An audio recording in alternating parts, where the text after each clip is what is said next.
Dans N1, le podcast WNBA des équipes de The Free Agent. Ça y est, les playoffs WNBA débutent ce dimanche 22 septembre et on va faire une petite preview rapide de ces 4 séries du premier tour avec Tom. Salut Tom. Salut Chris, salut tout le monde. Ouais, ça y est, on est enfin au bout de la saison régulière et les choses sérieuses vont pouvoir commencer dès aujourd'hui avec déjà des belles confrontations à venir. Ouais, c'est ça. Vous avez 3 matchs. Les 4 matchs ont lieu là, alors soit dimanche ou dans la nuit de dimanche à lundi. 3 matchs à des horaires en plus extrêmement intéressants pour ceux qui peuvent regarder ça ce dimanche soir. Et une autre série un petit peu plus tardive, mais voilà. Donc même si vous prenez cet épisode en cours de match-up, vous pouvez quand même nous écouter, hein. Les séries se jouent au minimum sur 2 matchs, voire 3. Donc il peut y avoir des changements évidemment durant les jours à venir, mais on va essayer de vous faire un petit balayage rapide de ces 4 séries. Elliot n'a pas pu être avec nous, notre partenaire des épisodes N1 habituels sur la WNBA, mais on vous donnera également son petit pronostic et on vous invite très fortement à aller lire son article preview sur le site et l'application TFA, Tom, où Elliot du coup nous donne son analyse, les pronostics, il vous fait la preview complète. Ouais, exactement, un super article. Merci Elliot d'ailleurs d'avoir rédigé une belle petite pépite comme ça sur laquelle nous, on a pu aussi se baser pour faire cette preview. Donc ouais, n'hésitez pas à aller lire cet article et comme d'habitude, nous faire vos retours sur ce qu'on dit. Si on ne dit pas trop de bêtises, c'est toujours bien de le savoir. On est d'accord. Et ben, on va pouvoir démarrer. Alors juste avant ça, histoire de remettre vite fait le contexte, parce que c'est vrai que peut-être certaines vont aussi découvrir les playoffs WNBA par le prisme de cette saison, autour de Caitlin Clark, autour de tout ce qu'on a pu dire. Même pour nous, c'est notre première saison de playoffs WNBA. Et c'est vrai que c'est là. Alors, je vais un petit peu renseigner tout ça, on a lu ça ce matin. Ce format du premier tour dont on avait parlé à de multiples reprises, donc sur deux matchs gagnants, donc au meilleur des 3, avec 2 matchs, les 2 premiers matchs, on va y arriver, chez le favori, en tout cas l'équipe qui a eu le meilleur bilan, et le potentiel 3e match chez l'équipe qui a eu le moins bon bilan des 2. C'est la 3e année consécutive que ça se déroule ainsi. De moi, ce que j'ai pu lire, c'est pas quelque chose qui est très apprécié dans les instances, dans les couloirs de la WNBA, en tout cas d'un point de vue des joueuses, des franchises. Bon, ce sera peut-être amené à changer, mais en tout cas, c'est la 3e année que c'est ce format-là. Et c'est vrai qu'il y a quand même des enjeux un petit peu partout. Tom, on a une équipe de New York, par exemple, qui a jamais gagné de titre. On a les Aces qui sont en quête d'un sweep-it. On a Caitlin Clark pour sa première. Il y a plein de petites choses qui vont être intéressantes à suivre. Ouais, exactement. Bah, écoute, on en a parlé tout au long de la régulière. On se demandait si Liberty allait enfin passer ce cap de faire une bonne régulière pour aller au bout, parce que finalement, c'est l'objectif primordial et principal de cette franchise. Vegas, on en a déjà énormément parlé. Un back-to-back, est-ce qu'elles vont aller chercher le 3e titre en 3 ans, sachant qu'on sait tout ce que ça implique en termes de fatigue physique, fatigue mentale. C'est des choses qui sont rarement faites dans le monde du sport et dans l'histoire du basket d'enchaîner 3 ans d'affilée. Et entre ces 2 équipes-là qui sont numéro 1 et numéro 4 au classement général, on retrouve Connecticut et Minnesota qui nous ont sorti 2 très grosses régulières et qui vont être un petit peu les équipes, comment dire, le caillou dans la chaussure en fait finalement pour le Liberty et pour Vegas. Donc on va voir si elles vont réussir à tirer leur épingle du jeu et finalement on va se rendre compte assez rapidement dans les brackets qu'on va vous proposer aujourd'hui que ça risque d'être assez intéressant en effet. C'est ça, avec un premier tour, peut-être pour certaines équipes, en mode, échauffement, tu vois? En tout cas, dans nos pronos, c'est ce qui semble, ressortir. On vous en parlera et vous pouvez donc retrouver sur l'article d'Elliott nos pronos. Mais après, c'est vrai que ça annonce des demi-finales assez costauds. Mais on n'y est pas encore.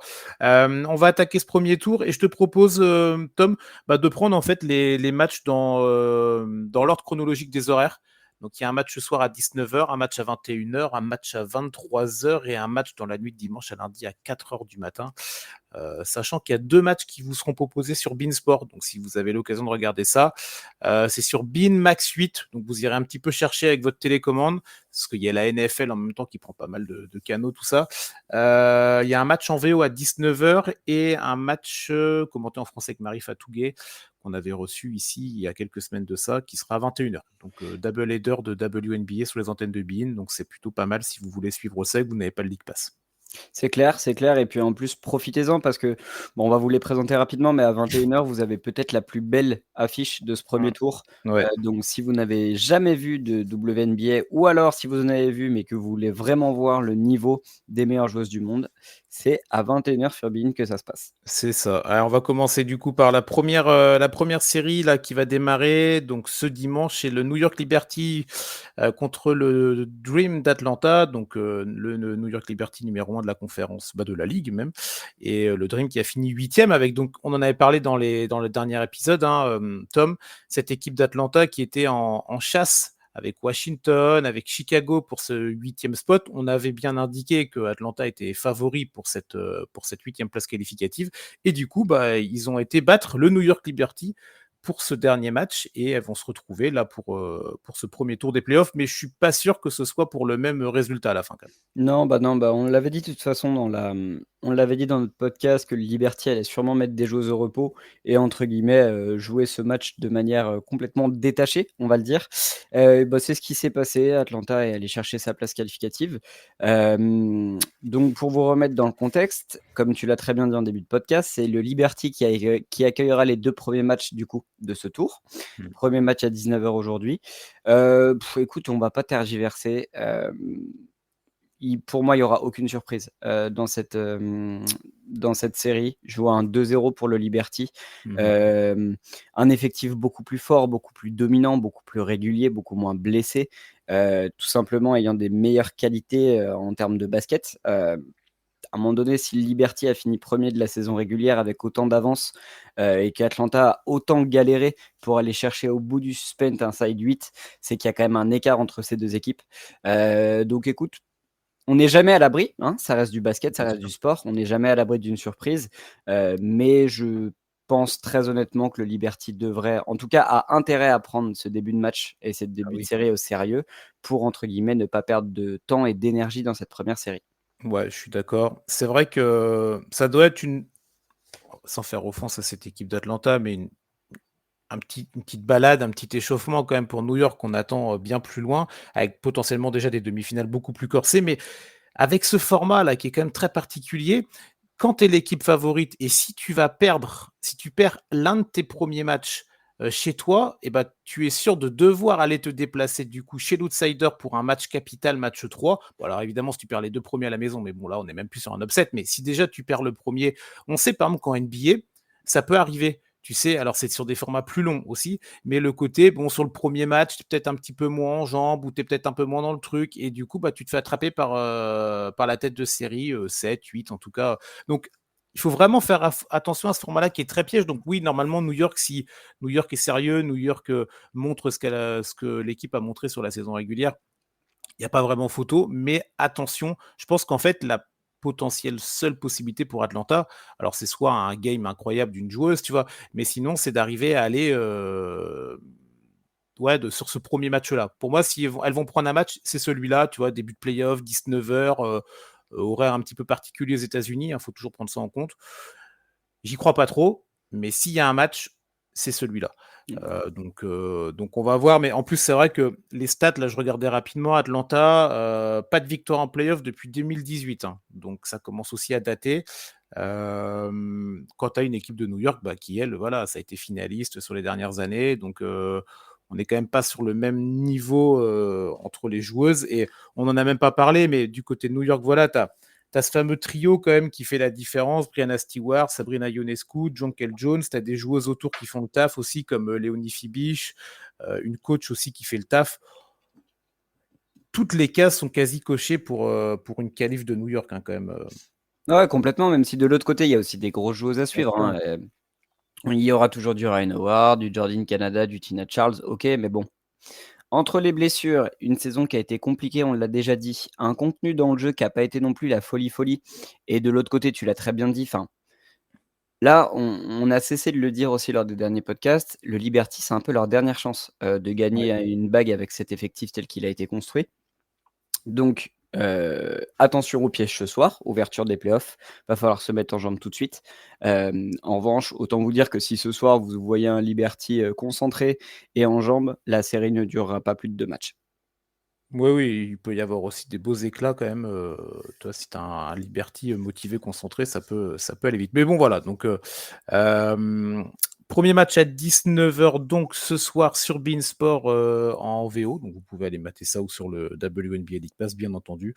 Mais donc, voilà. Donc, New York tous les deux à 2-0. Elliott également avait vu la série courte et en faveur de cette équipe du Liberty. Donc on va quand même suivre, évidemment, ça restera toujours intéressant. Chaque série a son intérêt, évidemment, mais bon, on ne voit pas d'upset au niveau de cette série. On va enchaîner avec une affiche, t'en parlais, qui peut être extrêmement intéressante et peut-être un petit peu plus indécise, entre le Connecticut Sun qui a fini 3e de la saison régulière et le Fever, ce fameux Fever d'Indiana, qui a terminé 6e de la WNBA, de la Ligue. Match à 21h qui vous sera commenté donc sur BeIN en français. En plus, voilà, c'est vraiment l'occasion parfaite pour découvrir de la WNBA en français, commenter, vous avez toutes les explications. Et en plus, du coup, comme tu le disais un petit peu, Tom, et je te laisse la main, sur une confrontation, une série qui peut s'avérer peut-être être la série la plus intéressante de ce premier tour. On est clairement sur la plus belle série, et en tout cas, alors, en termes de basket pur, je ne sais pas si ce sera la plus belle série, même si je me mouille et je pense que ce sera les matchs les plus disputés. En tout cas, sur le papier, paradoxalement, parce que Connecticut a fait une saison quand même assez incroyable et Indiana a fait une très belle fin de saison, mais on sait que ça a été compliqué. Paradoxalement, c'est là où les gens voient potentiellement l'upset.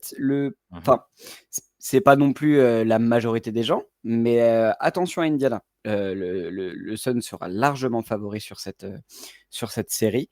Les 2 premiers matchs auront lieu à Connecticut. Mais tu vois, tout à l'heure, on parlait de concentration, de niveau de concentration. Indiana, c'est pas Atlanta. C'est-à-dire que ça joue très bien au basket. On a pu suivre toute la saison et tous les records qui ont été éclatés par Caitlin Clark. Et on sent même que ce Fever commence à trouver aussi pas mal de liens dans leur jeu. Les joueuses sont concentrées, les joueuses aussi ont pu profiter de cette pause olympique pour vraiment se mettre dans le bain et se projeter pour les playoffs. On fait un superbe run en fait en fin de saison. Moi, tu vois, c'est vraiment la série qui, je pense, sera disputée, en tout cas la plus disputée du premier tour. Et pourtant, je vois pas d'upset. Je vois une victoire du Sun 2-1. Je les vois perdre le premier match, en fait, Connecticut. Je les vois perdre le premier match ce soir à 21h, parce que je vois un énorme match de Caitlin Clark dès ce soir. Et en fait, je pense qu'au fur et à mesure de la série, le Sun aura de quoi s'ajuster. Mais allez, voilà mon petit pari. C'est 2-1 Ok. pour le Sun et une victoire du Fever ce soir. Ok, ok. Alors moi, je vois pas du tout un gros match de Clark, tu vois. Je regardais un petit peu, elle a pas fait des stats de fou contre Connecticut cette année. Alors, elle est à 20 points, il y a un autre match à 19, tout ça, mais en termes de passes décisives, ce qui a aussi été une de ses forces cette année, contre Connecticut, c'est compliqué. Euh, on en avait parlé en tout début de saison, avant qu'Eliott nous rejoigne. Rappelle-toi, les tout débuts, c'était nos tout débuts, mais c'était aussi les tout débuts de Caitlin Clark. Et rappelle-toi, les premiers matchs, ça avait été un petit peu compliqué. Alors là, maintenant, elle a la saison régulière dans les jambes, mais là, là c'est les playoffs, tu vois. Premier match, va y avoir une vraie pression. Alors ça se joue pas à Indianapolis, mais je sais pas. Moi, j'ai un peu plus de doutes sur la perf, en tout cas, vraiment de Clark. On verra ce soir.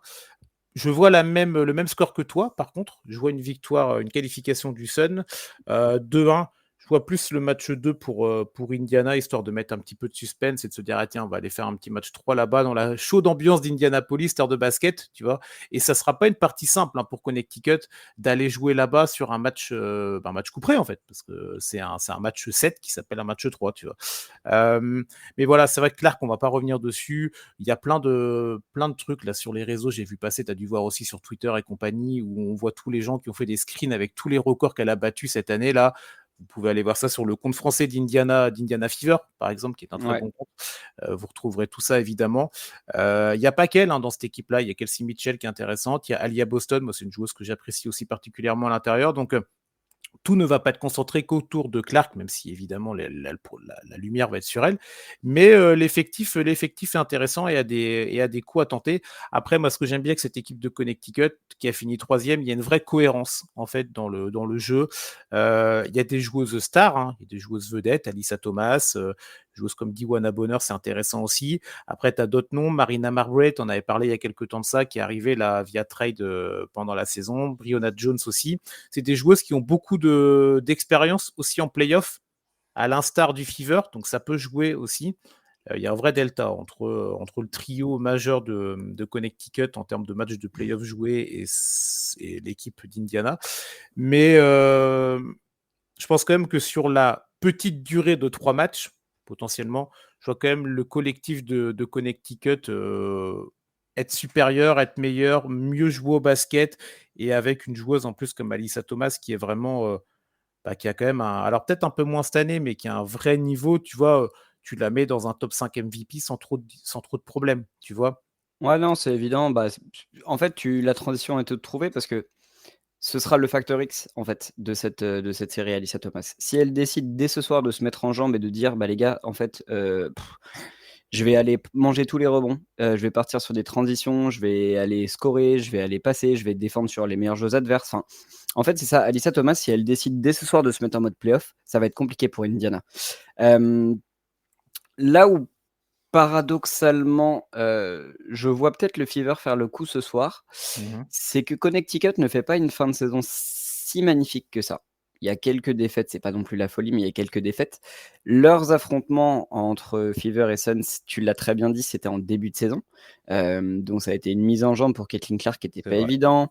Il y a ce duel contre Dejanay Carrington qui est l'une des meilleures défenseuses extérieures de la ligue, donc ça va être aussi intéressant à suivre. Mais moi, je sais pas pourquoi j'ai cette idée en tête que la jeunesse et la fougue d'Indiana peut embêter Connecticut sur un match. Hem, sur une série, je pense pas parce que tu l'as très bien dit, l'expérience, est du côté du Sun. Tout simplement le niveau intrinsèque en fait de l'effectif et des Mmh. joueuses est du côté du Sun. Le trade de Marina Mabrey aussi va être hyper importante parce que là où le Sun manquait de spacing et de shoot à 3 points, en ajoutant cette pièce-là qui vient directement de Chicago, bah, tu t'offres aussi un peu de spacing et un peu de profondeur, sur les lignes extérieures. Donc voilà, à suivre, mais attention, hein, vraiment si vous avez l'occasion de regarder ces matchs-là, ça peut chauffer déjà, puisque c'est des il y a du joueurs à tempérament sur le terrain et puis ça peut vraiment être des belles rencontres, quoi. Ouais, complètement. Donc, série à suivre à 21 h ce soir et on est donc tous les 3 d'accord. Elliot aussi, dans son article, nous a donné son pronostic et voit cette équipe du Sun l'emporter, mais au bout du bout, donc une victoire 2-1 et donc une victoire sur les terres, de Caitlin Clark pour sa première re participation en play-off. Donc ça va être à suivre. Bien entendu, on continue avec notre troisième et avant-dernière série de ce premier tour. Le Minnesota Lynx, deuxième tête de série, deuxième seed de ces playoffs, contre le Phoenix Mercury, qui a terminé à la 7e place de la saison régulière. Alors, on en a parlé de plus en plus, j'ai l'impression, Tom, durant cette saison régulière et à force en fait d'avancer dans nos épisodes N1 là qu'on retrouvait toutes les semaines. En fait, cette équipe de Minnesota, tu vois, petit à petit, elle est montée, et elle nous a impressionnés. On a beaucoup parlé, évidemment, de Nafisa Collier, on va en continuer à en parler, mais ça, c'est vraiment cette saison régulière 2024 est vraiment une réussite, je trouve en tout cas, pour cette équipe du Lynx. Ouais, honnêtement, je pense que sur le terrain, c'était la plus belle équipe à avoir joué au basket cette saison. Un effectif qui, sur le papier, en fait, il y a pas forcément de superstar, en dehors de Nafisa Collier, qui elle-même, en fait, a dépassé le statut superstar parce qu'elle est tout simplement, en discussion avec AJ Wilson pour le titre de MVP sur cette saison. Mmh. Mais finalement, un jeu qui a été super bien construit autour d'elle. Une pivot qui est capable d'organiser le jeu, qui est capable de shooter extérieur, qui est capable de passer, qui a une compréhension, parfaite de ce qu'attendent aussi ses coéquipières, sur le terrain et aussi en termes de leadership.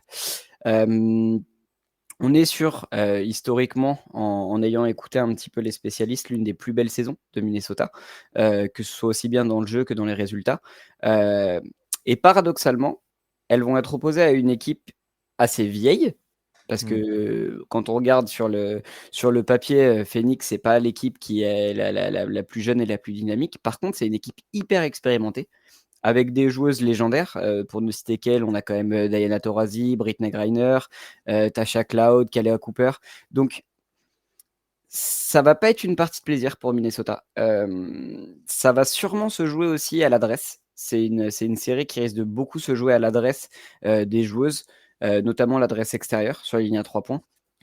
parce qu'autant vous dire que je pense qu'il y a pas grand-chose qui pourrait être fait du côté de Phoenix pour essayer de ralentir Nafisa Collier, qui est beaucoup trop dominante, beaucoup trop mobile pour les profils de Phoenix.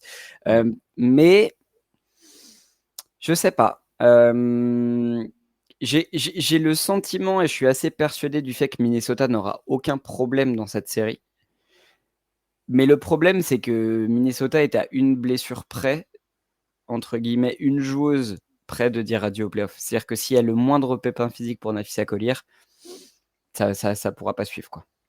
Oui, c'est sûr que peut-être que cette équipe du Minnesota, parmi les équipes, tu sais, vraiment du gratin, là, des 3-4 premières places, c'est l'équipe, si tu lui enlèves sa meilleure joueuse, tu annihiles tout potentiel de réussite. Tu Ouais, vois. complètement. Alors, évidemment, si tu enlèves Edgy Wilson à Las Vegas, ça va être plus compliqué. Mais il y a peut-être encore des solutions alternatives, tu vois, pour d'autres équipes aussi. Là, c'est vrai que ça paraît compliqué. Après, moi, je pars quand même du principe qu'on a. Moi, cette joueuse qui est Nafisa Collier, c'est vraiment un coup de cœur que j'ai eu sur cette première année de WNBA que j'ai pu suivre avec toi et avec vous tous et vous toutes. Donc, bon, moi, je ne vois qu'une qualification, une qualification de Minnesota dans cette série. Je vois même un 2-0. Elle a vraiment ce niveau MVP là qui est incroyable. On parlera tout à l'heure de Jay Wilson dans la dernière série, mais c'est vrai qu'avec Collier, on est peut-être sur une des 3 meilleures joueuses là dans toutes les équipes confondues.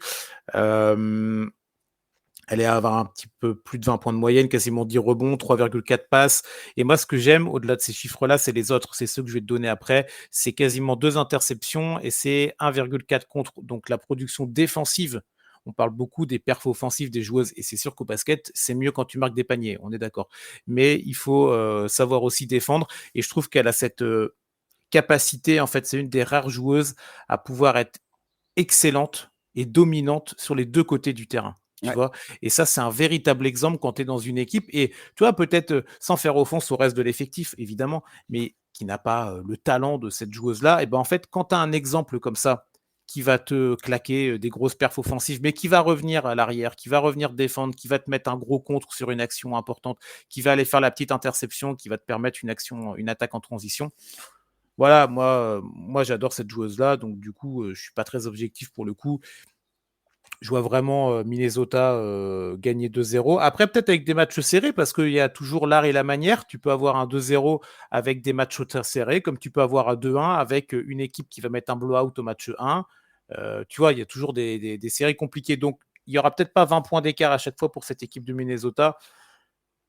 Mais je serais extrêmement déçu quand même, tu vois, Ouais. d'avoir cette équipe du Lynx qui nous a montré une belle saison régulière et qui a fini 2e quand même, se faire, déjà rien que se faire taper, tu vois? De perdre un match à la maison, je trouverais ça décevant et du coup, j'aurais plus de doutes sur une potentielle, si elle se qualifie sur la suite, tu vois? Parce que Ouais. comme on disait tout à l'heure, les demi-finales vont être un petit peu plus corsées quand même, hein.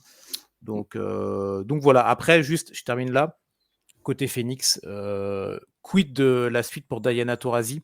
On a vu sur, le dernier match là de la saison régulière, à Phoenix où, elle est restée parler quelques minutes, elle a salué le public, elle a salué l'organisation. Alors c'était pas une fin de carrière officielle. Mais ça sent la fin, on est plus sur la fin que sur le début, on va dire. Ouais, c'est ça. On est sur, un beau coucher de soleil, tu vois? En plus au Ouais. Mercury, ça colle bien. Mais, bon à voir, tu vois? Pour cette équipe de Phoenix, mais qui a quand même été Heu, assez médium en fait, durant toute la saison et bon, bah, voilà, ça termine 7e aussi. Donc ça montre aussi que voilà, quand tu es 7e, bon, tu as oscillé des victoires, tu as des matchs que tu aurais pu prendre que tu as perdus, tu as des défaites un peu bêtes. Bon, donc je pense que sur une série avec une joueuse d'un calibre top 3 MVP et pas 3e, je les vois difficilement passer cette équipe de Phoenix, tu vois? Ouais, ouais, je te suis moi aussi sur le prono, je suis sur un 2-0. Yes. Mais pareil, encore une fois, comme toi, je suis pas objectif sur cette équipe de Minnesota qui m'a donné beaucoup trop de plaisir, en fait, à voir jouer et Nafisa Collier ouais, qui est trop forte, en fait, Ouais, qui est trop forte et qui est trop belle à voir jouer donc exactement. là, on n'est pas objectif, en fait, sur Non, c'est Minnesota. ça. Il y a une vraie élégance à la suivre. Franchement, Ouais. moi, j'adore cette joueuse-là. Donc, voilà, 23h, Phoenix, Minnesota pour le premier match de cette série. On pourrait suivre ça sur le WNBA League Pass. Et donc, Minnesota 2-0 pour moi, pour toi. Et Elliott voit un match un peu plus serré. Une qualif de Minnesota, mais sur le score de 2-1. Donc, un petit tour du côté de Phoenix dans l'Arizona pour finir la série. On termine avec la dernière série entre les Aces de Las Vegas 4e et le Seattle Storm 8e. 3 victoires et une défaite sur les confrontations pour Vegas dans cette série. Mais au-delà de ça, on en a parlé dans les derniers épisodes même, en fait, c'est cette 4e place de Las Vegas. On ne sait pas trop quoi en penser. Autant on est très content de voir Minnesota finir 2e et Connecticut finir 3e, mais on s'attendait certainement pas à voir Las Vegas, qui était même pas sûr, rappelle-toi, au dernier match, d'avoir l'avantage du terrain. Ouais, complètement. En fait, le duel, pareil, c'était entre Vegas et le Storm, pour l'avantage du terrain. Donc ces 2 équipes se retrouvent, pour le 1er tour de play-off. Est-ce que Vegas, son plus gros adversaire et son pire ennemi, finalement, c'est pas elle-même? Moi, je pars du principe que cette équipe doit aller au bout. La façon dont l'effectif est fait et la façon dont elle se connaît, c'est l'expérience accumulée, les victoires ensemble, AJ Wilson, enfin bref, il y a beaucoup d'arguments pour dire que Vegas a en fait tout ce qu'il faut, en poche pour être, championne NBA. Mmh. La question est toujours la même. Est-ce que la volonté est toujours, enfin le feu ardent, tu vois, de la victoire est toujours présent? Est-ce que les dynamiques physiques et psychologiques sont à 100? C'est pas forcément le cas quand on voit leur régulière, même s'il y a une très belle fin de saison, post-JO, hein. Elles ont quand même passé la seconde et enchaîné quelques belles victoires.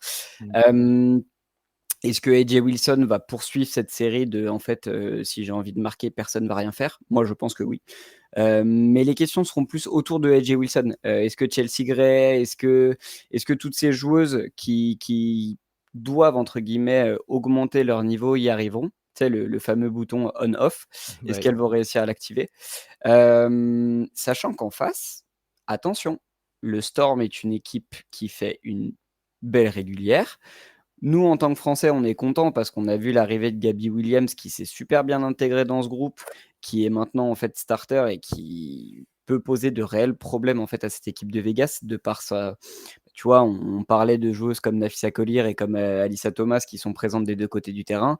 Alors Gabby Williams sur un autre poste et d'une autre manière, c'est une joueuse hyper active aussi, qui peut poser des réels problèmes des 2 côtés du terrain. Il y a aussi la présence de Skylar Diggins-Smith et de Ezzy McBegor. On espère qu'elle sera sur le terrain, Ezzy McBegor, parce que c'est ça aussi qui pourrait faire la différence, du côté du Storm. Mais ce sera pas une série très simple finalement pour Vegas. Moi, je les vois passer. Je les vois passer en demi-finale, et aller rejoindre le Liberty. Mmh. Par contre, je les vois pas entre guillemets «sweeper». Bon alors, le terme est un peu particulier, hein, mais je les vois pas sweeper le OK, Storm. Je vois une victoire 2-1. très bien. Je vois une OK. victoire 2-1. Je vois une première victoire ce soir de Vegas. Je vois un sursaut d'orgueil de Seattle, mais par contre, je vois Vegas faire le boulot à Seattle pour finaliser la série. Ouais, tu as fait me convaincre. Franchement, pas mal. Moi, je pars quand même sur Vegas 2-0 parce que j'en parlais la dernière fois. En fait, quelle que soit la série, et j'en parlais juste avant avec Nafisa Collier, mais avec AJ Wilson, tu as la meilleure joueuse en fait de l'effectif, quel que soit le match-up. Et je pense vraiment qu'avec la saison qu'elle réalise, on a banalisé. Alors, on en a parlé quasiment toutes les semaines, mais c'est vrai en fait, on a beaucoup parlé des records de Clark cette année parce que c'est sa première année, mais Jay Wilson, en termes de records aussi, elle a mis pas mal de livres. En tout cas, elle a écrit pas mal de fois son nom dans les livres d'histoire de la WNBA. Donc, je pense vraiment qu'elle arrive le couteau entre les dents. En plus, du coup, avec cette 4e place, tu es dans une partie de tableau qui est pas simple, hein. On pourra vite fait faire regarder un petit peu plus tard, mais tu es dans une partie de tableau vraiment pas évidente, donc va vraiment falloir y aller tout de suite. Je te rejoins quand même sur la difficulté que ça peut être d'affronter cette équipe de Seattle qui peut être une équipe chiante à affronter. Voilà, concrètement, on va dire les choses. Euh, non, après, moi, je vois quand même Las Vegas. Il y a un côté un peu mission, tu vois. Alors oui, j'entends ce que vous avez pu dire toute la saison, la fatigue de devoir se remotiver. Mais là, tu y es en playoff, tu n'es plus en saison régulière, tu vois, on n'est plus début mai, tu vois. Donc là, si elles sont plus motivées là, bon, on pourra plus grand-chose pour elles, malheureusement. Donc, je les vois quand même être sérieuses. Moi, je les vois gagner. Peut-être un match serré quand même dans la série, mais plus ça joue chez elles. Tu as une belle ambiance aussi dans la salle. Non, pas de. Je vais faire court. Voilà. Donc pour moi, une qualification de Vegas et tiens, une petite dédicace à Kelsey Plum. Elliot l'aime beaucoup aussi. Moi, c'est une joueuse que j'apprécie. Je trouve profil intéressant, vraiment tout petit gabarit et qui peut faire du mal aux défenses. Donc à suivre, ça va faire partie de ces joueuses que je vais suivre évidemment. Donc non, non, qualif de Vegas, mais avec une équipe de Seattle, oui, qui va peut-être pas faire totalement défaut non plus. Et en plus, c'est un match-up 4-5. Hein. On sait que les match-up 4-5, c'est jamais évident, même là, on est sur des séries plus courtes du premier tour. Et puis autant dire qu'il y a un écart entre Seattle et Indiana 5-6, il y a 5 victoires et 5 défaites d'écart. Autant entre Vegas et Seattle, ça se joue à 2 matchs. Ouais. Et puis bah, pendant 15 jours en fin de régulière, on se demandait qui des deux Oui, allait oui, terminer bien devant. sûr. Donc ça veut dire qu'il n'y a pas un écart si énorme entre ces deux équipes. L'écart le plus énorme, finalement, tu l'as très bien dit, c'est AJ Wilson, qui Ouais. réalise peut-être l'une des plus grandes saisons de l'histoire WNBA. Mais à côté de ça, en fait, Seattle va avoir des arguments à proposer et Vegas, bah, tu vois, autant on l'a dit pour le Liberty, c'est soit la victoire, soit la déconstruction de l'effectif. Je me demande si Mhm. Vegas, on n'est pas aussi dans le même débat, tu vois. C'est ça, mais avec les titres quand même dans la poche entre-temps. Exactement, Ce avec qui est ouais. quand même une petite nuance à prendre en compte. Bon, en tout cas, on voit aucun upset dans ce premier tour, ni toi, ni moi, ni Elliot. Donc, on est sur des demi-finales New York Liberty, Las Vegas Aces, une finale avant l'heure. Et de l'autre partie du tableau, c'est intéressant aussi, un Connecticut Sun contre Minnesota Lynx, Alyssa Thomas contre Nafisa Collier, entre autres. Donc, on n'y est pas encore. On va d'abord passer ce premier tour-là. Mais voilà, on a hâte que ça commence. Donc 19h ce dimanche, 21h, 23h et 4h du matin dans la nuit de dimanche à lundi. On vous laissera aller voir les autres horaires des matchs 2 et potentiellement match 3. Tout ça sur l'article d'Eliott sur le site et l'application de The Free Agent. Merci Tom pour cette preview en ce dimanche de ce premier tour des playoffs WNBA. Et bah écoute, c'était un grand plaisir. On va suivre ça de très près. N'oubliez pas, ce soir 19h et 21h pour les 2 premiers matchs sur beIN. Et puis bah comme d'habitude, hein, venez discuter avec nous sur les réseaux. Venez partager votre expérience WNBA. Et si vous ne l'avez jamais regardé, c'est le moment de s'y mettre. Carrément. Allez, très bon dimanche à vous, bon week-end, profitez bien, bon playoff WNBA. On se retrouve très vite. Allez, ciao.